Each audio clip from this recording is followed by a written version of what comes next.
I've noticed a new change in myself, just in the past year or so, that my singing voice has changed. My speaking voice, perhaps it's changed, but I don't really notice it. But I see it in my singing voice, that my voice is fuller when I sing. I'm able to hold notes longer. My voice is richer. But those are external ways to describe it. The way I feel it internally is that my voice is now more me. My singing voice is more connected to the depths of me. I have recordings of myself from 10 years ago, 20 years ago, 30 years ago even, almost 35 years ago. And what I noticed is that my voice was tighter. It was more squeezed. It was more constricted. And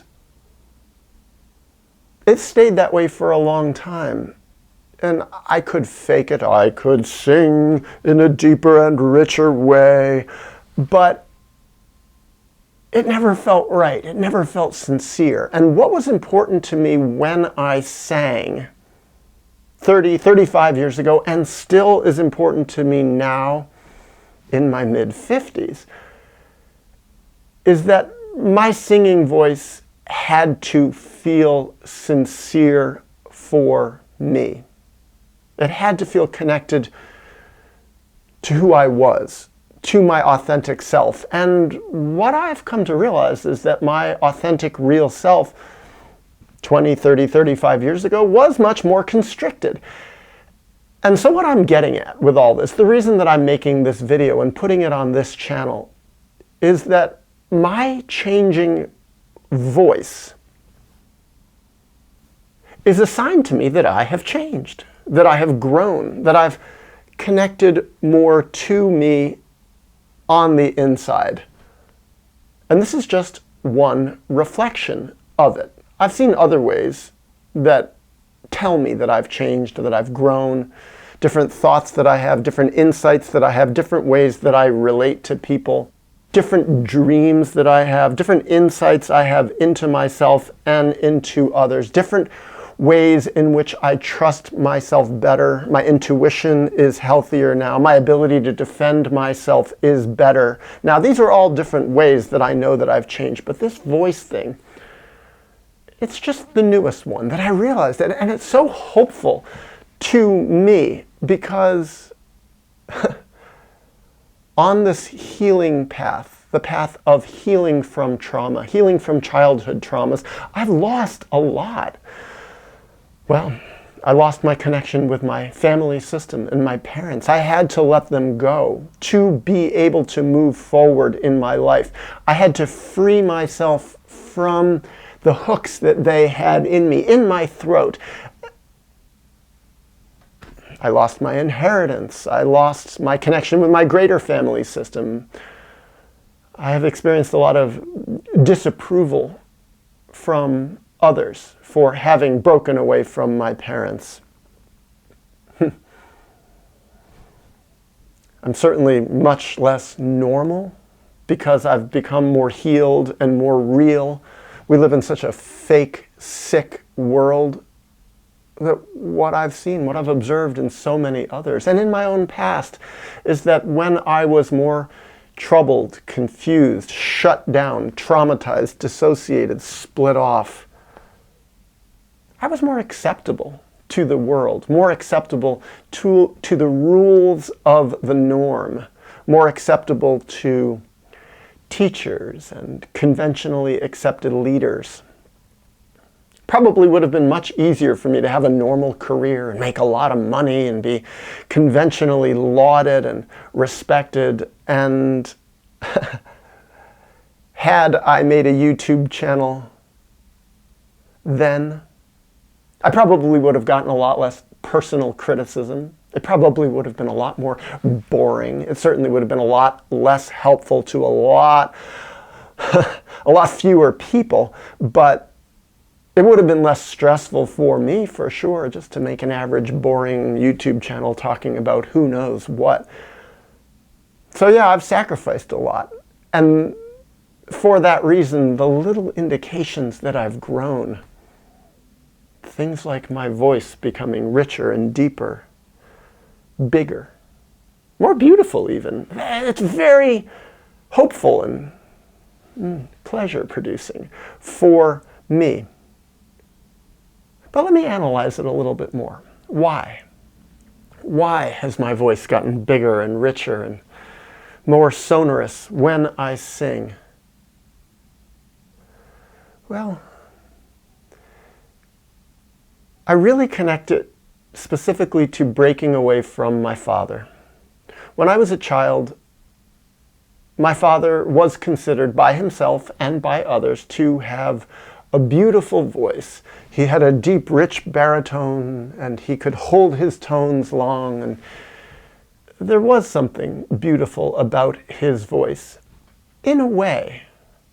But I remember when he would sing, he would switch very quickly. He would start to sing, and then suddenly it was like almost like on an organ when you would add an extra special something. He'd start singing like this, and suddenly he would go like this. And I remember at a certain point in my life, as a teenager, it was when I first realized it, that it was fake. Yes, people considered it beautiful, but there was a fakeness to it. He had to put some special artificial lens. It was almost like he was singing into a machine that made him sound bigger than he was. And this was what people considered to be beautiful. And that affected me. Because when I started singing, especially once I started playing guitar when I was 20 years old, I didn't want to add that special fake addition to my voice that my dad did. And in a way, it was like I stubbornly insisted on having a voice that reflected the truth of inner me. And the truth of inner me was I was pretty screwed up then. I was pretty lost and constricted and split off from myself. And even though I loved to sing and I wrote a lot of songs and I did my best to express myself through my lyrics and my voice, I was constricted. And I wasn't going to change that, damn it, because that's how I felt I was and that's who I was. And in a way, it gave me an honest mirror into me. And then there's another thing about my relationship with my dad. Is that my dad, from the time I was very young, was terribly threatened by my voice. And here I use the word voice a little differently, metaphorically even. My dad was threatened by me being honest, threatened by me being real, because my realness despised him. Despised the harm he was causing me. My dad used his voice to attack me repeatedly, to say horrible things to me, and to put me down, and to squelch me and make me small, to rage at me, to humiliate me. And I shrunk and I became small to become more acceptable to him. I shriveled away, and when I sang, it reflected this. And what I see now, all these decades later, in many ways decades away from him, 16 years since I've seen him or spoken with him, heard his voice,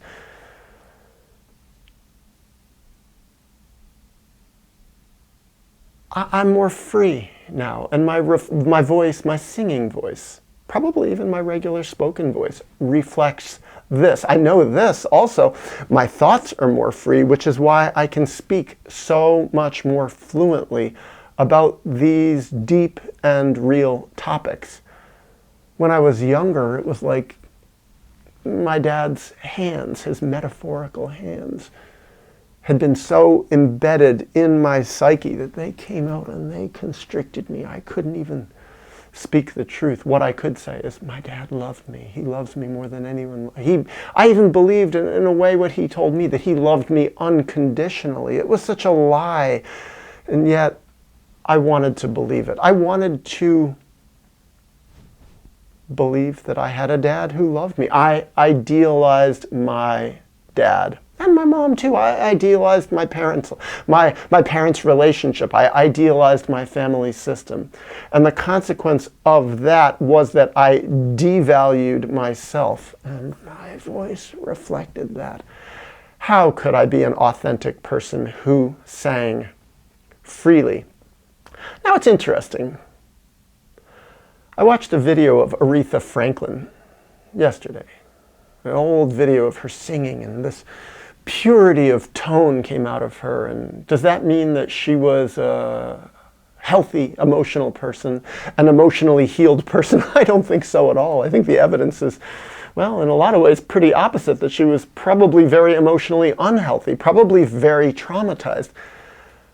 But I think with some people, they can have certain split off sides of themselves that somehow retain a psychologically split off connection with their true self and can be free in spite of how traumatized they are. I think that was not the case with me and my singing voice. I've known other people directly, very personally, who have beautiful, natural singing voices. Not like my dad, where it's an artificial put-on. Maybe he had a beautiful voice in a way, but he put on all this extra that made it more beautiful and acceptable to society. But I've known some people who have naturally beautiful singing voices who are also very screwed up people.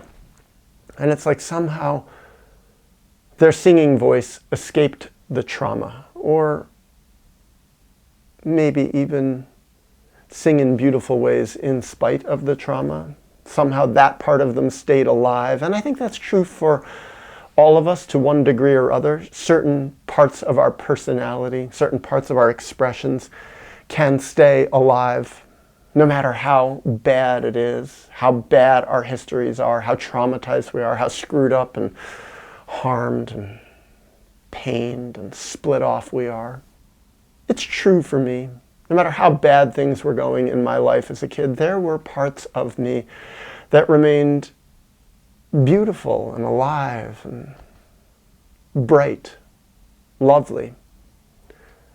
My voice wasn't one of those parts. And so now I can watch my voice heal and grow and use it as an indicator of my ongoing process.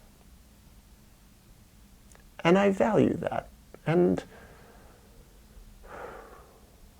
I also wonder how it will continue to develop and become more full and more real as I grow older and continue to heal.